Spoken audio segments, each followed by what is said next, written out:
On planifie bien la vente de son entreprise en planifiant la vérification diligente. En effet, un acheteur va vouloir vérifier votre société avant de l'acheter. Pour ce faire, il faut vraiment s'assurer d'abord de compiler l'information que l'acheteur va vouloir vérifier.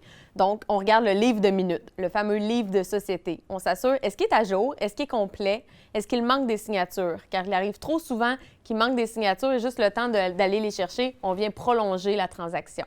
Un acheteur n'aime pas ça quand il voit que vos affaires ne sont pas en ordre, finalement.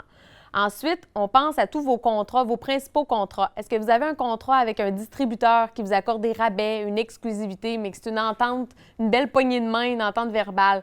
C'est le temps de consigner vos ententes par écrit. Ça va rassurer un acheteur de voir que vos contrats sont vraiment signés et écrits. Donc, ensuite, une fois qu'on a ces beaux contrats-là sur la table, on regarde c'est quoi la durée qui reste à mes contrats. Exemple, le bail commercial. Si votre localisation est super importante pour l'exploitation de votre entreprise, mais que le bail se termine dans 6 mois, ça ne va pas rassurer un acheteur.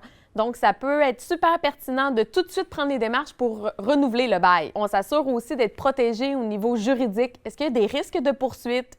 Est-ce qu'il y a un client actuellement, justement, qui ne paye pas, qui est en défaut de paiement? Est-ce que je devrais prendre une entente de paiement avec lui? Est-ce que j'ai des clauses de non-concurrence qui viennent protéger mes employés? C'est tous des éléments qu'on va regarder parce que, dites-vous, l'acheteur, il va inspecter votre compagnie, donc c'est important de le planifier. En conclusion, en planifiant bien la vérification diligente, vous allez être en mesure de bien connaître votre entreprise, de connaître ses points forts, ses points faibles, d'établir vraiment le prix juste aussi de cette entreprise-là. Dites-vous bien que pour un acheteur, c'est extrêmement attrayant un vendeur qui est à ses affaires, que ses affaires sont en ordre et qui connaît bien son entreprise.